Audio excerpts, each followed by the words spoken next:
Trouver des nouveaux clients, c'est le socle de votre business. Vous devez générer un flux permanent de mandats pour faire grandir votre activité. Et dans cette vidéo, je vous livre 10 hacks pour prospecter plus efficacement et remplir votre stock de mandats. On va parler prospection terrain, digital, tunnel de vente et même base de données acquéreurs. Et en bonus, je vous expliquerai comment mettre en place les méthodes de prospection les plus efficaces pour développer votre business. Que vous démarriez votre activité ou que vous ayez besoin de conseils pour dénicher de nouveaux clients, cette vidéo est faite pour vous. Dernière chose avant de commencer, je sais que c'est difficile de retenir tout ce qui va être dit dans cette vidéo et que vous n'avez pas forcément envie de prendre des notes non plus. Donc ce que je vous propose, c'est de regarder tranquillement la vidéo jusqu'à la fin et ensuite de télécharger la mind map qui résume tout ce que je vais dire dans cette vidéo. La mind map, c'est une petite fiche PDF que vous pourrez garder à côté de vous quand vous en avez besoin. Et dessus, vous aurez tous les liens, les visuels et les copies écran. Vous pouvez l'ouvrir sur Mac ou PC ou sur votre smartphone. Il suffit juste de cliquer sur le premier lien en description, vous rentrez votre email et je vous l'envoie tout de suite. Allez, nous on commence la vidéo. Vous comptiez faire l'impasse sur la prospection? Mauvaise idée. Parce que la prospection, vous en avez besoin pour trouver vos futurs clients. Et c'est encore plus important dans un marché sous tension, avec des acheteurs moins nombreux, des vendeurs qui font le dos rond, et puis des mandats plus difficiles à prendre parce qu'ils ne sont pas au bon prix. Dans une précédente vidéo, je vous avais déjà donné 10 conseils pour démarrer votre prospection. Alors je m'étais concentré sur des stratégies, on va dire, globales, sur des bonnes pratiques à adopter pour se donner des objectifs, pour bien délimiter son secteur, ou encore pour respecter la réglementation sur les données personnelles. Je vous renvoie à la vidéo si vous voulez jeter un coup d'œil. Aujourd'hui, ce que je voudrais, c'est vous donner des outils concrets pour prospecter plus efficacement et pour rentrer des mandats plus qualifiés. Et pour ça, on va laisser de côté donc les méthodes traditionnelles, vous savez, le tap-tap, les prospectus avec le mot magique estimation gratuite, les panneaux de vente, la pige. Enfin non, je vais être un peu plus précis. On ne va pas les abandonner, ces anciennes méthodes, mais on va les optimiser avec le digital. Bah oui, on ne peut plus faire comme si le digital n'existait pas, parce que les ignorer, c'est se priver d'une grosse partie de votre chiffre d'affaires. En tout cas, vos prospects, eux, ces outils digitaux, ils s'en servent et forcément, ils vont se tourner vers les professionnels de l'immobilier qui utilisent les mêmes canaux et qui parlent le même langage qu'eux. Les méthodes traditionnelles de prospection, si elles ne fonctionnent plus, c'est parce qu'elles sont en décalage avec les attentes des consommateurs. Un peu comme si vous continuez à vendre des appareils photo jetables alors que tout le monde prend des photos avec son téléphone. C'est juste que les besoins ont changé. Pour réussir dans l'immobilier, là maintenant en 2024, il faut mixer donc ces anciennes méthodes avec des stratégies innovantes, avec des approches qui se reposent beaucoup plus sur les fonctionnalités offertes par le web. Allez, c'est parti, voici 10 hacks pour booster votre prospection. Premier hack, utilisez les réseaux sociaux. Alors ça semble évident, vous connaissez les réseaux sociaux, c'est 4,7 milliards d'utilisateurs dans le monde entier. Ils sont partout, je veux dire autour de vous. Tout le monde l'utilise, même mes grands-parents m'envoient des messages sur WhatsApp. Alors forcément, vous aimeriez bien vous aussi en tirer profit, comme le font donc plein de professionnels dans plein de domaines. Sauf que dans l'immobilier, c'est pas si simple. Il ne suffit pas d'aller sur votre page Facebook d'agence et de poster un message « Cherche vendeur qualifié ». À la limite, ce qui marche, c'est de publier des mandats sur les réseaux. Avec ça, on peut toucher toute une frange d'acquéreurs qu'on n'aurait peut-être pas atteint autrement. Mais si je vous dis qu'on peut utiliser ces plateformes pour générer des contacts vendeurs, vous allez certainement me regarder de travers du genre « il est complètement dingue ce mec ». Mais en fait, c'est possible, mais à condition de comprendre un truc. Sur les réseaux sociaux, on ne va pas aller causer directement avec les vendeurs, comme on peut le faire en tapant aux portes. Il faut une approche plus subtile. On va utiliser les réseaux sociaux donc pour identifier des profils de prospects. Et une fois qu'on les a bien dans son radar, on va les emmener doucement vers les pages web où ils vont se convertir. Vous voyez le processus? On repère, on discute, on envoie sur des supports externes. Et donc ce qu'il faut, c'est envisager les réseaux sociaux comme des lieux de rencontre et pas comme un marché. On n'est pas là pour vendre des produits ou des services, on n'est pas là pour attirer l'attention, mais pour tisser des relations et plus ses affinités. Alors comment on fait ça? Il y a deux manières de procéder. On peut bosser son branding personnel, c'est-à-dire travailler à devenir une personne influente à travers des posts informatifs, pédagogiques, divertissants, et comme ça capter l'attention des vendeurs potentiels. Ou alors, on peut adopter une approche plus directe et aller chercher des gens qui pourraient être intéressés par nos services. Et pour ça, il y a un truc qui marche très bien, ce sont les groupes. Sur Facebook, on cherche les groupes actifs dans la commune ou dans le quartier. Des groupes sur l'immobilier, évidemment, mais aussi tout ce qui parle de vivre ensemble, des petites annonces, des demandes de services, ou même des groupes plus restreints du genre les copropriétaires d'un immeuble qui veulent pouvoir causer leurs problèmes quotidiens. Donc sur ces groupes, on repère donc des genres à fort potentiel et on amorce la discussion. On peut apporter des conseils ou faire des recommandations, on peut répondre à des questions. L'important, c'est d'avoir quelque chose à dire et surtout quelque chose d'intéressant pour les utilisateurs. Ensuite, on récupère tous les problèmes et les solutions, on compile tout ça dans un e-book ou sur une vidéo si vous êtes à l'aise avec la caméra, que votre audience pourra télécharger sur une de vos pages web. L'idée, c'est de ne pas parler tout de suite de qui vous êtes, ce que vous faites, comment vous êtes le meilleur négociateur de la place. Non, il faut communiquer sans se précipiter, montrer aux gens que vous vous intéressez à eux et leur donner envie de mieux vous connaître. Et ensuite, de s'en servir pour leur apporter de la valeur à travers un contenu qu'ils pourront télécharger via une de vos pages web. C'est comme ça que ça marche sur les réseaux sociaux. Et oui, ça prend du temps, et oui, c'est long à donner des résultats, mais c'est comme ça qu'on crée une communauté solide. Deuxième hack, placez des QR codes sur les flyers. Même si vous n'êtes pas très geek, vous avez forcément croisé des QR codes. Vous savez, ces petits codes barres à 2 dimensions qu'on peut scanner avec un téléphone. Alors, ce qu'il faut savoir, c'est que le QR code vit une nouvelle jeunesse depuis la pandémie. Et ça tombe bien parce qu'aujourd'hui, vous pouvez l'utiliser pour communiquer et pour booster votre prospection. Comment? En mettant un petit QR code sur un flyer. C'est un geste tout simple, mais qui transforme votre prospectus banal en machine à générer des contacts. Ça vous permet de recycler un support dépassé et franchement assez mal considéré aujourd'hui pour en faire un vecteur de notoriété et un levier de conversion. Imaginez un instant, au lieu de donner à votre prospect un flyer qui va lui tomber dans la main et avec lequel il ne pourra rien faire en fait, vous lui ouvrez une porte vers des contenus digitaux. Le flyer devient une passerelle vers le numérique. On scanne le code et on est renvoyé sur une page web avec toutes les informations dont on a besoin. Cette page, ça peut être une page de service, un article de blog, un e-book ou encore une offre. Bon, l'idée, c'est quand même de générer un contact. Donc l'idéal, c'est de pousser le prospect vers une page où il devra remplir un formulaire pour vous laisser ses coordonnées. Et vraiment, il y a plein d'avantages à ce flyer qui possède son QR code. Déjà, ça claque. Pendant que tous vos concurrents sont encore là à bourrer les boîtes aux lettres de papier avec le mot estimation gratuite, vous proposez un support différent et innovant qui attire l'attention. Après, il y a le fait que vous incitez votre prospect à agir. Avec un prospectus banal, la balle est dans son camp. Il n'y a rien d'autre à faire que d'attendre que le gars réagisse. Mais avec un QR code, il est encouragé à réaliser une action et à le faire tout de suite. Et puis, c'est vachement plus facile de mesurer vos performances. Si vous distribuez 1000 prospectus dans le quartier, en vrai, vous n'avez aucun moyen de savoir qu'il a lu ou pas. Mais avec le QR code, vous pouvez mesurer le nombre de prospects qui sont allés voir la page ou remplir le formulaire par rapport au nombre de flyers que vous avez distribués. Troisième acte, collecter les données directement sur le terrain. Oui, la prospection terrain, ça reste un levier essentiel pour les conseillers immobiliers. Il faut continuer à sortir, à taper aux portes, rencontrer des gens, échanger, créer des relations. Mais le problème, quand on prospecte sur le terrain, c'est qu'on a du mal à exploiter les informations obtenues, parce qu'on les note pas forcément, parce qu'on les égare sur des petits bouts de papier, ou parce qu'on oublie de mettre tout ça à jour sur son ordinateur quand on rentre au bureau. Et ça, c'est un vrai souci, parce qu'à cause de ça, vous perdez chaque jour des opportunités. Et donc, dans l'idéal, il faudrait pouvoir collecter les données directement sur le terrain, je veux dire, les mettre tout de suite dans un outil CRM ou un logiciel marketing. Le but du jeu, c'est de pouvoir noter le nom de Madame Michu et son adresse email et toutes les autres infos pertinentes tout de suite pour en faire un contact de plus dans votre base de données. Pour ça, on va utiliser un outil qui est connecté à une application mobile. C'est ce qu'on a fait avec Prospeno, c'est la solution qu'on a développée chez Facilogy pour aider les professionnels de l'immobilier à intégrer le digital à leur quotidien. Là, c'est simple. Vous êtes en train de discuter avec Monsieur Dupont, il vous donne ces infos, vous les notez sur l'appli, tout ça est processé par le logiciel directement au bureau et vous taguez ce contact en lui mettant une étiquette par exemple de vendeur ou acheteur ou prescripteur ou ce que vous voulez.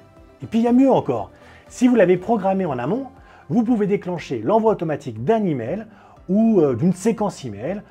Le premier message, par exemple, servira peut-être à le remercier de son accueil ou encore à lui demander son autorisation pour lui écrire peut-être d'autres messages. Et hop, le contact est pris.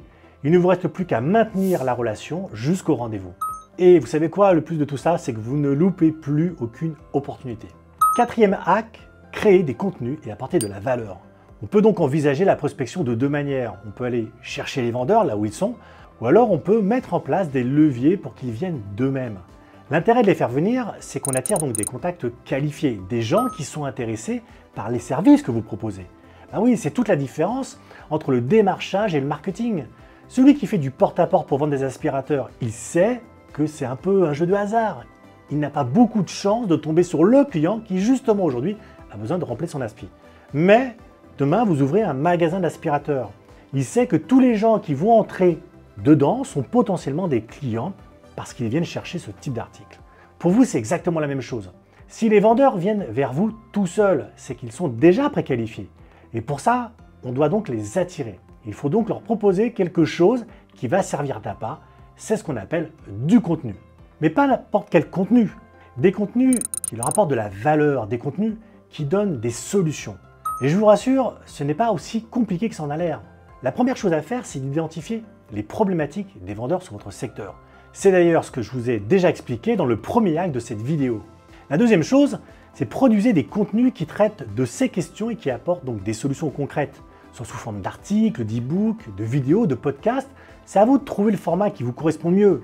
La condition, bien sûr, c'est qu'ils apportent beaucoup de valeur et qu'ils fassent de vous un véritable expert dans votre domaine.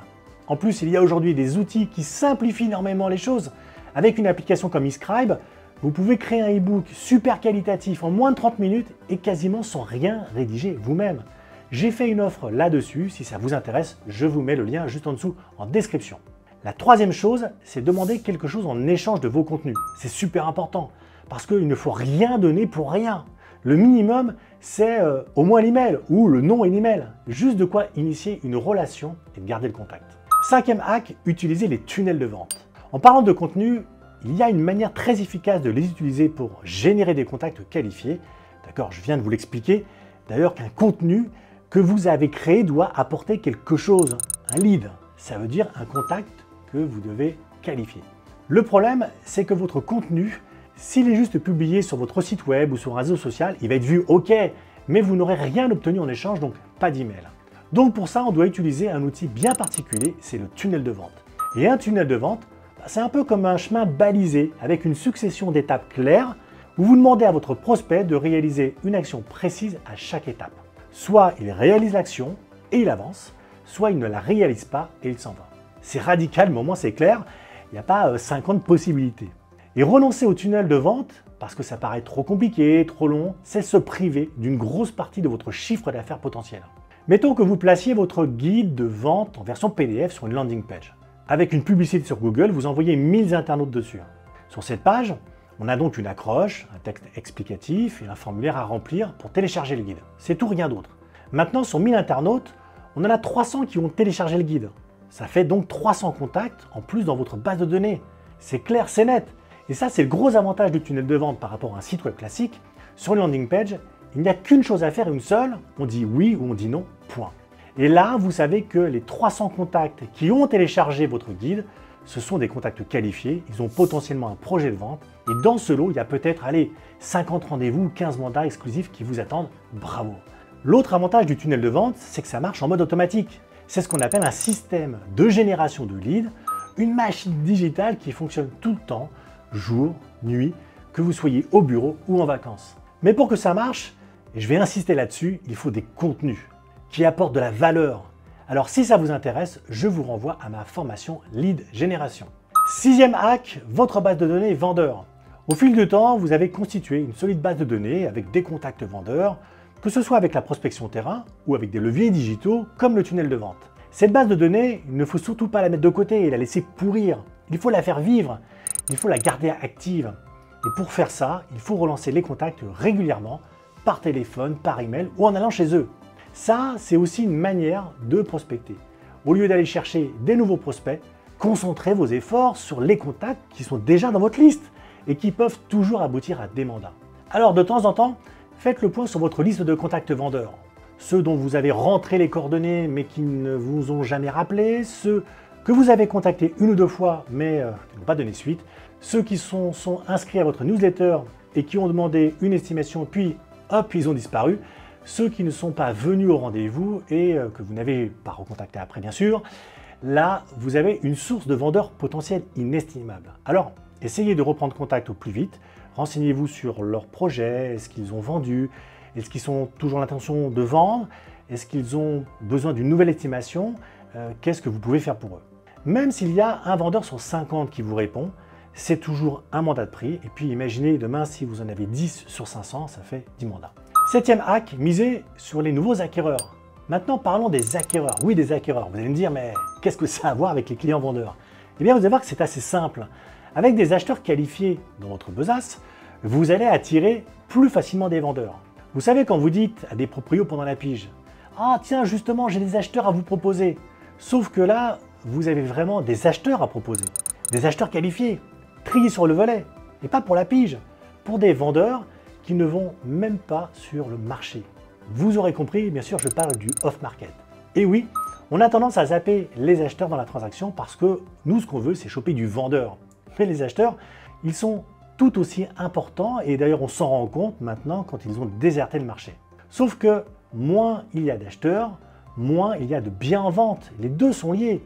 Donc aujourd'hui, vous devez vous concentrer sur les acheteurs et bâtir une liste active de gens à qui vous allez proposer des biens uniques hors marché. Alors je ne vais pas vous refaire la liste des avantages de off-market, j'en ai déjà parlé dans une autre vidéo. Je vous dirai juste ceci. En créant votre propre liste d'acquéreurs qualifiés pour l'off-market, vous vous faites des contacts sans passer par les portails d'annonces et vous attirez des vendeurs qui veulent, eux, une transaction rapide, discrète, différente. Comme ça, tout le monde est content. Et ces mêmes acquéreurs, en gros, plus vous avez d'acheteurs qualifiés off-market et plus vous allez rentrer de mandats exclusifs. Pour savoir comment créer une liste qualifiée, je vous renvoie à ma formation off-market en lien dans la description. Huitième hack, relancez vos anciens acquéreurs.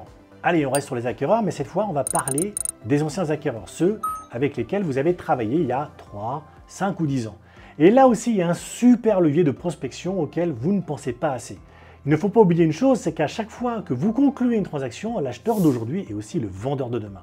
Le couple qui vient de s'offrir un joli 2 pièces aura certainement besoin d'un 3 pièces dans 2 ou 3 ans, et puis le type qui a réalisé l'investissement locatif en Pinède l'année dernière, il voudra peut-être le revendre dès que l'avantage fiscal sera éteint dans 6 ou 9 ans.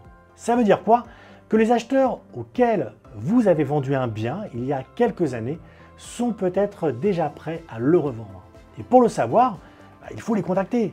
Mais ça implique d'avoir une liste active avec des coordonnées toujours valables. Allez, on va prendre votre liste d'acquéreurs des 10 dernières années. Et puis faites bien le tri consciencieusement pour savoir qui contacter ou pas. Et un conseil, commencez à garder le contact avec vos nouveaux acquéreurs dès que la transaction est finie. Avec le logiciel marketing comme Prospenio, c'est hyper simple. Vous pouvez programmer des séquences email pour envoyer un message tous les mois, puis tous les ans, ou encore pour la nouvelle année, juste histoire de garder le contact sur le long terme. Comme ça, ce sont des gens qui penseront à vous le jour où ils voudront revendre. 9e hack, utilisez l'IA pour passer à la prospection digitale. La prospection digitale, je vous en parle souvent comme de l'approche la plus efficace, d'ailleurs et la plus rapide, pour générer des contacts et rentrer des mandats. Mais la question qui revient tout le temps, quand je discute avec des conseillers immobiliers, c'est comment faire? Par quoi commencer quand on n'y connaît strictement rien au digital? Par exemple, parmi les conseils que je viens de vous donner, je vous ai donc parlé de créer des contenus à forte valeur ajoutée. J'ai évoqué aussi les tunnels de vente. Le truc, c'est que vous n'avez aucune idée de comment créer des contenus, ni comment mettre en place des tunnels de vente. Et c'est complètement normal parce que on parle de leviers innovants que vous n'êtes pas encore très nombreux à utiliser. Et heureusement, vous n'êtes pas seul. Il y a des outils incroyables qui peuvent vous aider à sauter le pas et à faire la transition vers la prospection digitale. Des outils d'intelligence artificielle comme ChatGPT ou eScribe. L'IA, il faut vraiment le voir comme un outil. Vous ne pouvez pas planter un clou en tapant dessus avec le poing. Pour ça, vous avez besoin d'un marteau. Eh bien, c'est exactement pareil. L'IA, c'est juste un instrument qui vous permet de réaliser une action. Par exemple, vous pouvez l'utiliser pour rédiger à votre place des posts pour les réseaux sociaux, trouver des idées de contenu à écrire, faire des plans pour des guides ou des e-books, préparer des templates d'email pour garder le contact avec vos vendeurs et vos acquéreurs, créer le squelette d'une page de vente pour un tunnel, etc. L'IA, c'est vraiment un allié qui va vous aider à prospecter mieux et plus efficacement avec le digital. 10e hack, analysez tout le temps vos performances. Allez, on termine ce lot de conseils avec l'analyse des performances. Peu importe comment vous prospectez sur le terrain avec le digital, avec les deux ensemble, peu importe, que vous utilisiez des prospectus, des tunnels de vente, des contenus, des emails, des appels téléphoniques, peu importe, vous devez tout le temps, mais tout le temps, savoir exactement ce que vous avez fait, où est-ce que vous en êtes arrivé et qu'est-ce qu'il vous reste à faire. Pour ça, vous avez besoin de 4 choses. La première, c'est déjà d'avoir des objectifs à atteindre réalistes et définis dans le temps. Je veux par exemple rentrer 10 mandats exclusifs par trimestre. La deuxième chose, c'est d'avoir des indicateurs de performance pour mesurer votre progression avec des statistiques concrètes. Ça peut être le nombre de contacts, de conversions, d'emails ouverts, de rendez-vous, de mandats, ce que vous voulez. Troisième chose, des supports mesurables. Des flyers avec des QR codes dessus, des pages web avec le décompte des visiteurs, des formulaires, des tunnels de vente, des emails. Forcément, c'est plus facile avec les supports digitaux.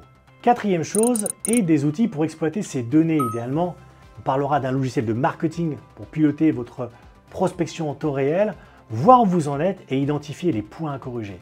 Vous voulez un exemple? Prenez un tunnel de vente. L'intérêt d'un tunnel de vente, c'est qu'à chaque étape, vous pouvez mesurer avec précision les résultats. Combien de personnes cliquent sur la publicité? Combien remplissent le formulaire sur la landing page? Combien lisent les emails de la séquence qui se déclenche automatiquement? Combien accèdent à la page de vente et combien prennent de rendez-vous? Là, vous vous rendez compte tout de suite de quelle étape fonctionne et quelle étape ne fonctionne pas. Si vous avez 1000 clics sur la publicité, mais qu'ensuite seulement 10 internautes remplissent le formulaire, c'est qu'il y a un truc qui ne va pas. Et concrètement, ça veut dire que, en règle générale, c'est votre landing page qui n'est pas très bien fichue ou qu'il manque un truc. Et ça marche pareil pour toutes vos actions de prospection. Combien de prospects qui ont reçu votre flyer ont scanné le QR code? Combien d'anciens acquéreurs ont répondu à votre email de reprise de contact? Combien de personnes se sont inscrites à votre offre off-market? Vous pouvez et vous devez tout savoir sur vos actions de prospection. C'est fini pour aujourd'hui, on se retrouve très vite pour de nouveaux conseils immobiliers. Alors n'oubliez pas, vous pouvez télécharger la mind map qui résume tout ce qu'on vient de dire dans cette vidéo.